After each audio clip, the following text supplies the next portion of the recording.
sunset, you make the campfire, grandmothers make food, eat and then rest. Let the sunset, you make the campfire, grandmothers make food, eat and then rest. Let the sunset, you make the campfire, grandmother. The following is an extreme condensation or crystallization of the 5 phases of fire making. Please watch that after.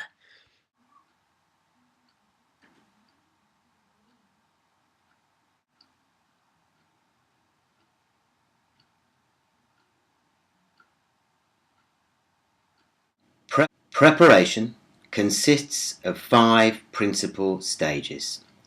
1 are safety considerations.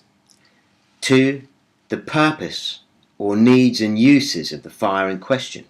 What's it going to be used for? Yeah, what's its purpose?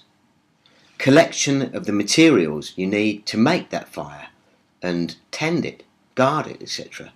4, the preparation of materials. And 5, preparation of the fire bed and area. Collection and preparation of materials. 1, tinder. 2, kindling. 3, fuel, e.g. wood, peat, dung. Preparation is getting the materials ready. You need to have your materials. So once, presuming you've got the tinder bundle, I'll show you in a minute, here is a double hand thickness. Yeah, I can't hold the camera and hold it at the same time. Believe me, that's 2 hand thickness, yeah? These bits here are thinner, matchstick or thinner, yeah? Okay, then I've got a nice bundle of like pencil thin. Then I've got a nice bundle of like finger thick. Then I've got another stage up here. And then those will take to the supply of wood that I think I need to do a tin of char cloth. Yeah. So I don't want to get retentive, anally retentive about this. There's more than one way to skin a cat, as we said, or make a fire. But this is if you can't get it with these materials, then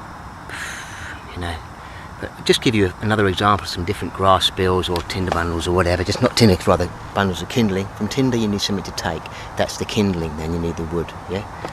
So here's just a little, but these are spills actually, of cypress. You could have cypress seed or that sort of thing.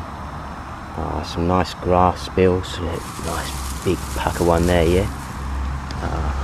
Have a larger cypress forming part of it, and there's a nice bunch of twigs there, yeah? Okay, so basically there's your prep. Now obviously if I was having a fire for the night, I would have a far bigger fire supply than that. The tinder being kept dry, yeah, I've got it in here. Yeah? It's a tinder bundle, multiple different types of tinder in there, yeah? Multiple, and a bit of coal extender. It's pretty much amber, slightly from the white beech wound staunch, shield, good tinder fungus, yeah? Multiple different things in here, barks, brackens, several different plant downs, all sorts, to be honest. Good size, good couple of hands round. Okay? Thought I'd just give another example. So, following is another tinder bundle, like the colours in it, yeah? Be surprised that grass has stayed green, but it's dead dry. Proper good bundle, yeah? And another fire prepped, yeah? Prepped for a longer fire, for the whole campfire for the night. So you see that.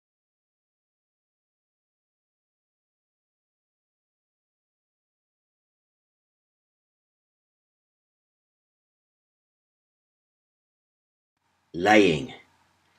This term refers to making the structure of the materials in order to burn, i.e. its shape or form, e.g. teepee, pyramid, platform fire, etc. Safety.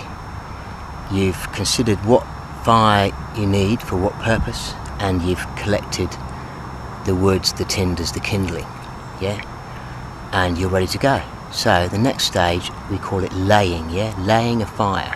You lay somebody to bed, you lay a fire on the bed, yeah? So because I've got a little ember in a beautiful tinder bundle I'm blowing to flame, I want to put that to bed, yeah?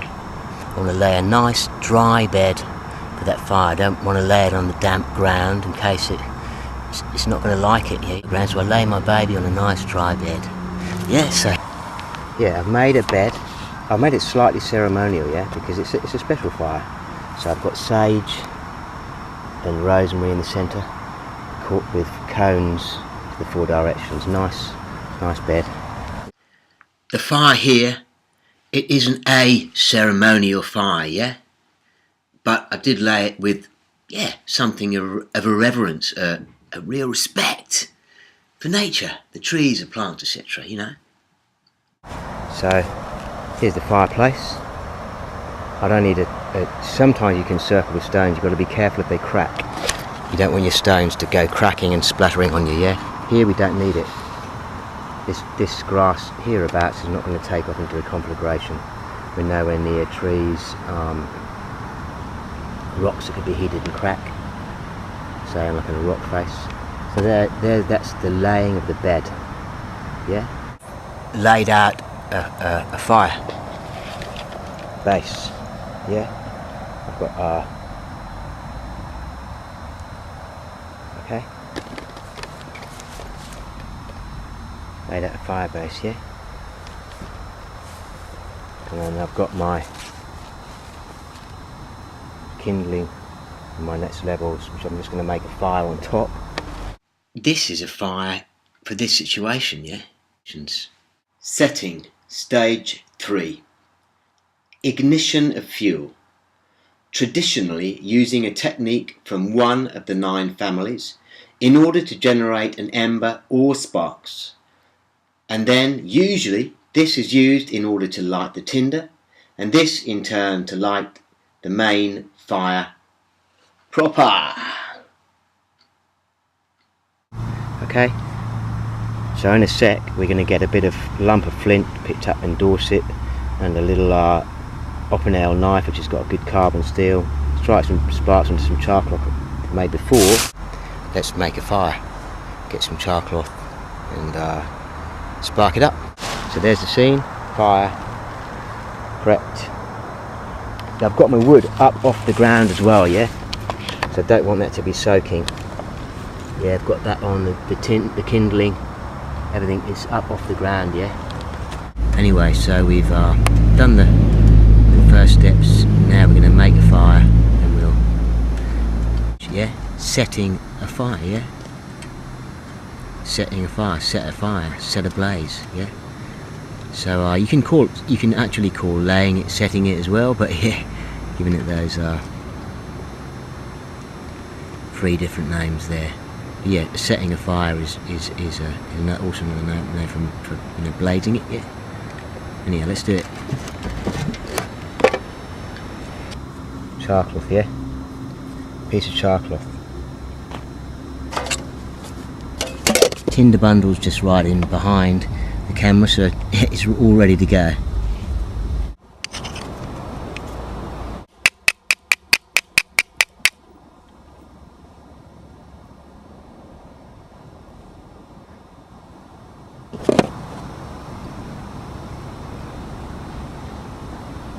Put that into the tinder bundle now, yeah?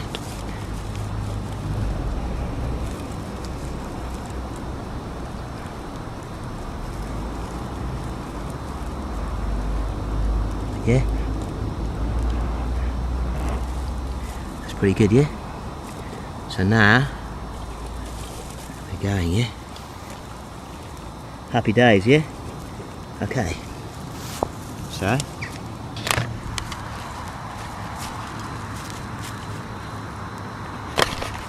that goes there. Don't forget that usually it's best to bring your tinder bundle, yeah, up off the ground to ignite it, yeah? The ground level tends to be colder, yeah? You know, heat rises. And also, there's less air down there, yeah, bring it up into the oxygen. Yeah, a good way is actually just fanning it, figure of 8, or up and down, or blow it. Whatever way you do it, try not to let the ember burn its way through or get lost, yeah. So if you care for it basically, but usually bring it up. But here, because I'm going to film myself, it's pretty difficult to do all that while you're trying to do all the jobs at once, yeah. So I had to just keep it there, and it worked fine. So yeah, you don't want to be sort of, as I said, anally retentive about it. There's different ways to do things, but in general, better to bring it up.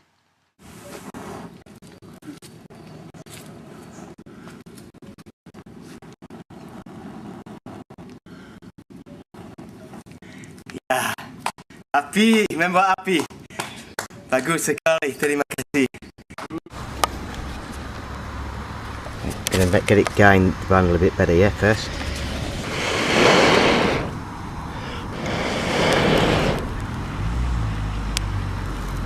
Okay, so that's not going anywhere now.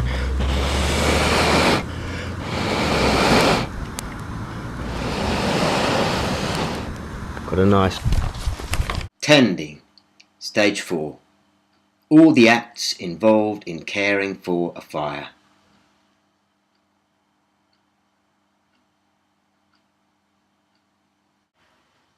Tending, stage 4.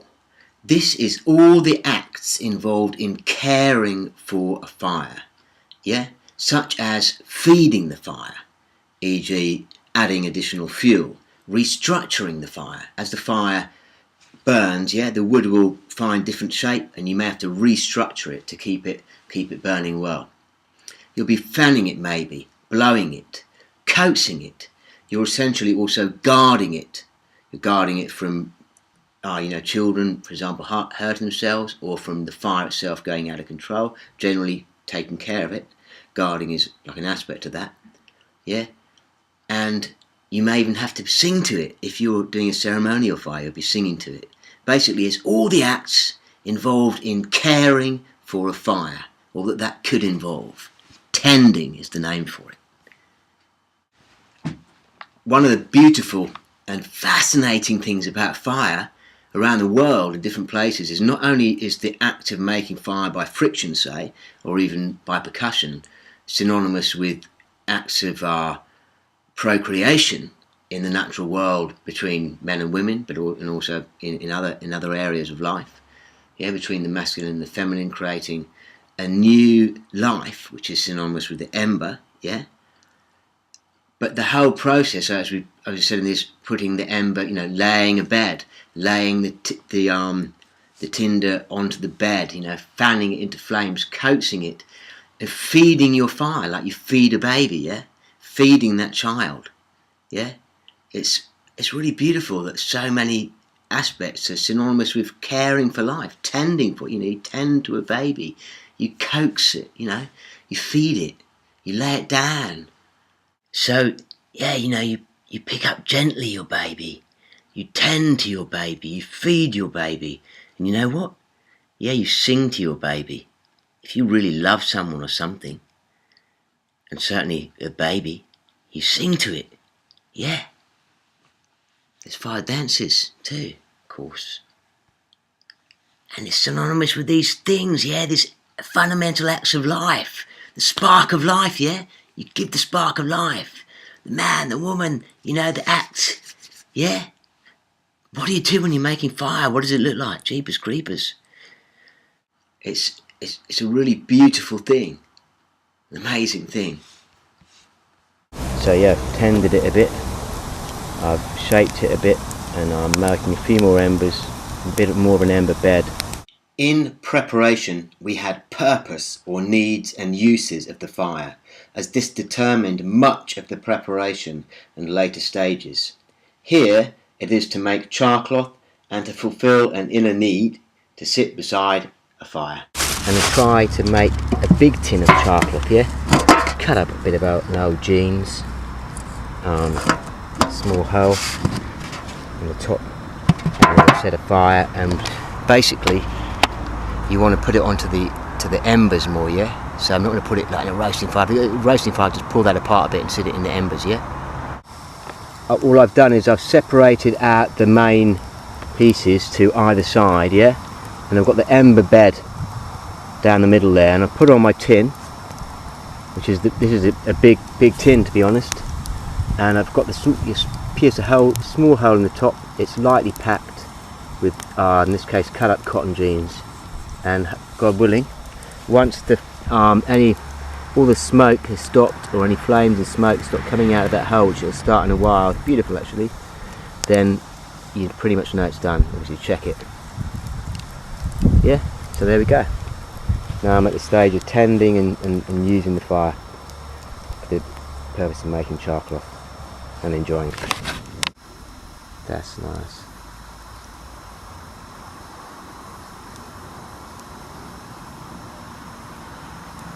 More like it. Hey, taking the charcloth off, check it in a while. Beautiful little fire left. Really appreciate it. Look at that beauty. Sat around chatting to Dave and Marla for quite a while, and it's been nice. A fire's a great thing. Thank you. Bapak api. The calm of the night. The solace of the fire. Isn't it solace? The final 5th phase. Ending may comprise, for example, someone watching the final embers out, as in a ceremonial fire. It may comprise actively putting the fire out, for example, dousing with water. It may comprise leaving the fire be, or dispersal and tidying up of the area, potentially as concealment, as in someone trying to hide their tracks, or in order to leave the area as found with respect to the land. The 5 phases and numerous stages and elements are but an elegant description of possible methods. They do not describe hard and fast rules. Fire can be made and described differently. Some of the stages or phases may be skipped entirely. You may do things without the ideal tinder bundle or kindling bundle, etc., etc. But it's an elegant, useful description, particularly the 5 phases. Hi there, Indigenous Education Society of Scout Trackers, Essential Firemaking's teachings, yeah? This is a brief of the full film, The 5 Phases of Firemaking.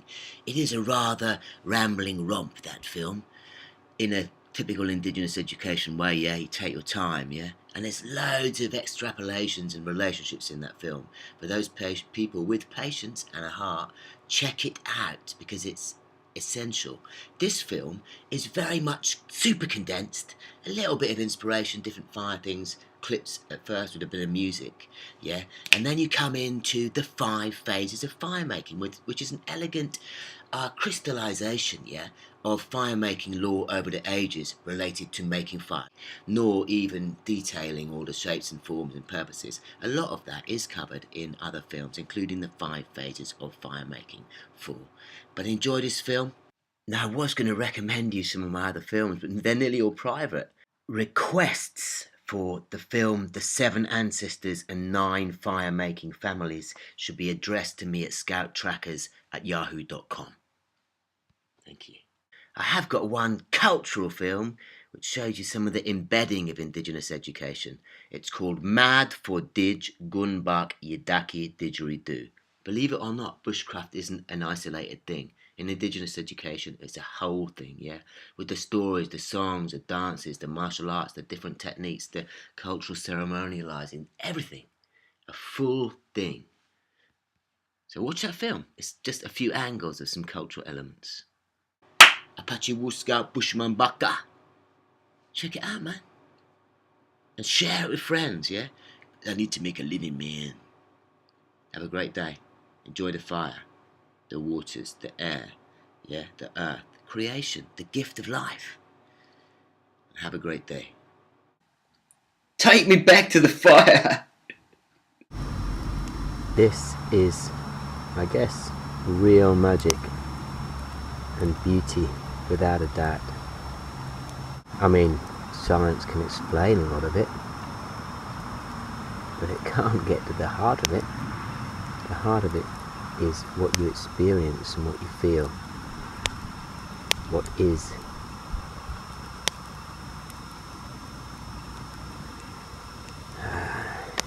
It's the mysterious wonder, profound peace, magic, which, yeah, we're supremely grateful. Gift of life, gift of fire, gift of beauty. Alhamdulillah. Thanks very much for watching and listening, and I hope you enjoyed it. Apache Wolf Scout. All the best. Have fun and be safe and enjoy your time with fire.